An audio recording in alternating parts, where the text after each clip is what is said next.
Hey folks, this is CJ Miller. I'm in Shreveport, Louisiana. I'm across the Red River from Bossier City, Louisiana, in that northwest corner of the state of Louisiana. I really think you're going to love what I have to talk about here. Um, if you love pork. So this was a pork loin that I found prepackaged, and it was prepackaged in a maple marinade with this bacon in the package. I put it in a ceramic pan that's Teflon coated and stirred in uh, the bottom of the pan a water with maybe about a cup and a half of water. I kind of eyeballed it with onion soup mix, and then um, I put the pork loin in, and then I covered it and I cooked it on the stove till near done. Then I took it out. I put it in the oven so I can get just a little bit of browning flavor, that broiler burner on, to get kind of that broiler thing going on. And then I took it back out, put it back on the stove, removed the lid, and let the fluids reduce down a little bit so I could get a condensation of those aromatic flavors. Then, of course, the first thing I did was I took some fresh Barilla elbow pasta, put it on the plate. Then I put uh, the pork loin uh, and some sauce from that pan uh, over the pasta. And then I had some feta, so I put some feta cheese along the top of it, and then some uh, Italian seasoning. No mystery, just your favorite blend of Italian seasoning. So that's cool. This was a pre-marinated pork loin. And I found one that had the bacon. If you just had a straight up pork loin, you could marinate it maybe in some overnight. You could marinate it in pork loin, and then you want to have some uh, crisp bacon to put over the top of it. And if you know what I mean, and yeah, so it's wonderful. It's wonderful. I didn't mind doing this on top of the stove instead of entirely in the oven because I knew that I was going to get the crispiness of the bacon. So even if I don't get a really, really good crackling, uh, which there's fine, you look at this, it's perfectly fine. Uh, Sometimes if you want that good crispy skin on a pork loin, you want to do it in the oven and you want to do it slower because you'll get that crispiness of the fat.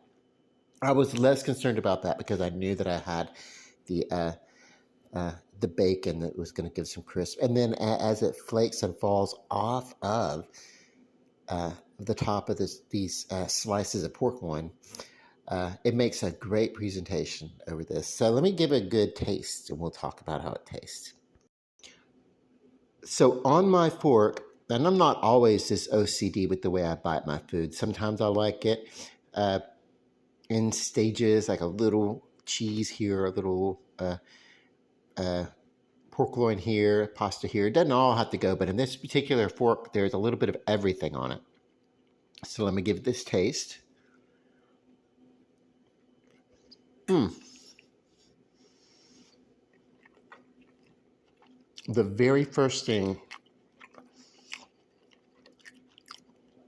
on the tip of my tongue, I get that first blast of the maple,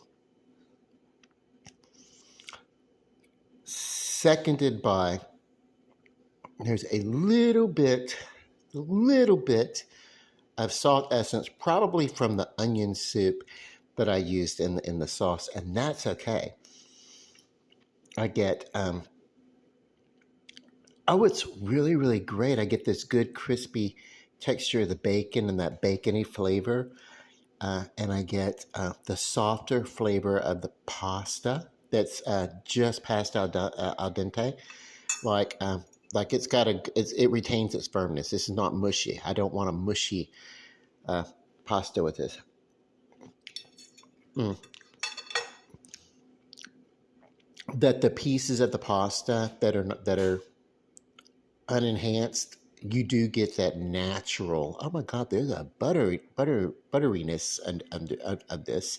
At least to me, at least it's got that for me. Uh, but the pork, the natural flavors of the pork are there.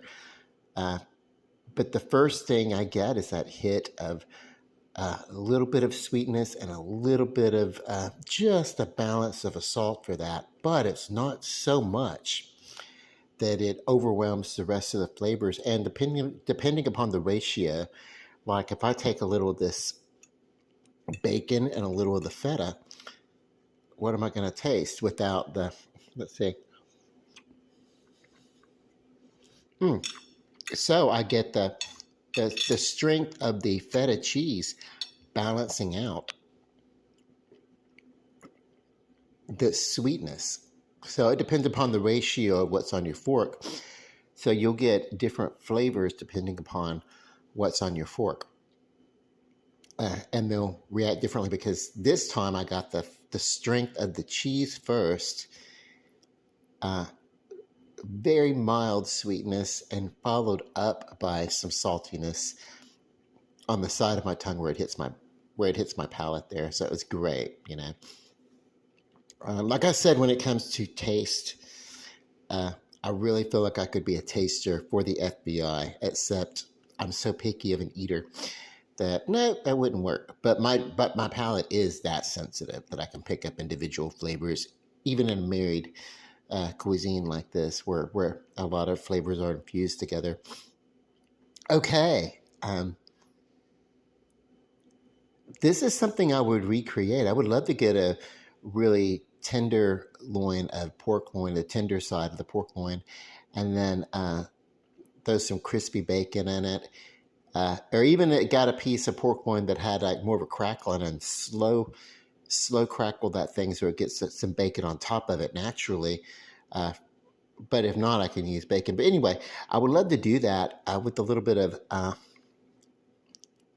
with a little bit of maple. Maybe use like an applewood bacon, and then maybe some maple. That's been a common recipe. You can use a little bit of maple and soy and ginger combo or whatever. But this was just as it was. And then what I did was I put that onion soup mix as a sauce. Hey, try it out. Go for it. You know, and especially if you're just cooking for yourself, that's a good time to experiment so that if you're going to have other people over, you would have already had some tried and true methods of cooking, easy to recreate for your guests. So try something like this out, and if you enjoy it, let me know. This could be done from scratch, but admittedly, I used a boxed pasta. I used a package of soup mix for the broth. I used the whole like pork loin was already marinating, including the marinade being topped with the bacon. So if I see it, this particular pork loin again, I will definitely grab it. This is a winner, and it looks great on the plate. It is before I started screwing it up, cutting it up and everything. Okay, love, light. I love you. Peace and good night.